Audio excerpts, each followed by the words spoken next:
Welcome back to the show. Our next guest is a podcast host, freelance journalist, and cult researcher whose new book explores how New Age conspiracy theories have now become a very real health threat. His work is not only informed by his professional research, but also his past experience as a yoga teacher and former cult member. So here to tell us more is the co-author of Conspirtuality, Matthew Remski. Thanks for being here. Welcome, Matthew.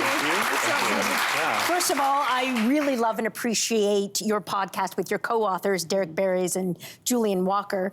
What motivated you all to start the podcast in 2020 and then eventually come out with this book? Well, when all of those businesses had to close down in April, May of 2020, that included yoga studios, it included chiropractor offices, it included people who practiced Reiki and read tarot cards and practiced homeopathy out of storefronts. And suddenly all of those people, practitioners and influencers who are really kind of in fringe, unregulated industries, had to move to this extremely online content model where they found that the more sort of sensationalistic, morbid, scary their material was, the more they could offer their wellness and spiritual solutions. And that's how the wellness community really became a primary vector for things like QAnon and then Conspirtuality, which we wrote the book about. Let's talk a little bit about conspirituality. Exactly what does this term mean? And how does it actually ensnare people? Well, we describe it as a weird cocktail of conspiracy theories and spiritual aspirations. It's usually of the New Age type, so A Course in Miracles, Marianne Williamson stuff. But then also there's a fascination amongst Catholics, and sometimes ultra-Orthodox folks will get involved as well. And the basic idea is that if you have the personal sort of intuition about how devastatingly horrible the world is, how the elites are controlling everything, that's a kind of doorway into you being able to have a spiritual awakening.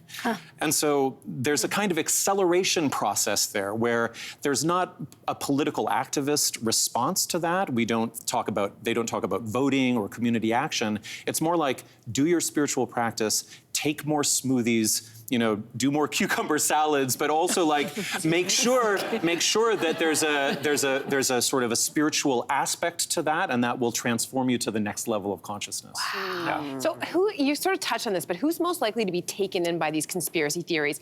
Is there a particular like age and demographic, like job type, trauma experience? Like, curious. I don't think we can speak so much in terms of demographic as in terms of maybe situational vulnerability. Okay. So, everybody that we've spoken to who got rolled into the conspirituality mindset came with a story of institutional betrayal, medical distrust, sometimes medical bankruptcy, especially in the States, or they were survivors of child sexual abuse or domestic abuse, and they knew they were given signals from their culture that there wasn't going to be any accountability coming from the powers that be. Wow. And when you have deep cultural wounds like that, there's a hole in the culture, and conspiracy theories can move right in and provide like a really simple story for what happened, who's to blame, and if not how to fix it, how to transcend it with some kind of spiritual perspective that will make you feel as though you've solved all of the problems in your own mind and heart. Yeah. This is so wild. Okay, so during the pandemic, you say that the yoga community in particular became staunchly anti-vax. I noticed this with people in my world that were coming and practicing deeply. And at the same time, this is when you told us off the top, this is when you decided to start this podcast with this very topic. Yeah. So now you're you're a yoga instructor, but you're also approaching things from this other side in your podcast. How are you reconciling these two realities? Well, the yoga instructor bit is in the past, so it hasn't been that much of a struggle. It's been about 10 years since I stood in front of a class and said, if you twist this way, it'll purify your liver, which is not a thing. So that's a long time ago. I'm glad I had that experience, though, because I think it's made me a little bit empathetic towards the people who hold these views and how deeply enmeshed they can become, because frankly, when you practice yoga and train yourself through herbalism or homeopathy to think that you really have control over your own health, that's very empowering in an otherwise quite disempowering world, right? So, it takes a lot to understand how hard it is for folks to give these things up when they need to. Interesting. Matthew, you have past experience not just in yoga, but you're a member of 2 yoga cults. Right. Would you share with us what that was like and also how you got out of it? It was very bad. I would not recommend it.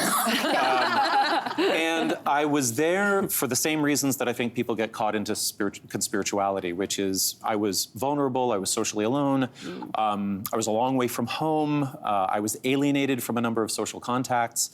And I think that the thing that got me out was understanding that the distance between who I had been and who I had become was no longer, it wasn't matching up. And I had a friend, a very good friend, who wrote me a letter and said, "Are you still in there? Are you still you? Wow. Are you too good for me now? Do I understand you anymore?" And it didn't immediately draw me out, but it did put this sort of thorn in me that said, oh, I can return to the kinds of friendships and relationships that I had before. And it took a long way to claw my way back, and becoming a researcher was part of that, doing this journalism was part of that. Just can't believe it, like how perfect you are to be holding this podcast, writing this book with your colleagues, with your past experiences. We're grateful. I feel pretty lucky, yeah. Thank you. Matthew, wow, what a journey. Yeah. Thank you so much for being here and for sharing your story and everything that you have found as well. We really, really appreciate it. Thank you. It is a great read. Grab the book. It is called Conspirtuality: How New Age Conspiracy Theories Became a Health Threat. It is available on shelves right now. Thanks for watching. We've got lots more discussion and debates on everything from food and fashion to pop culture and current events. Don't forget to click like and subscribe.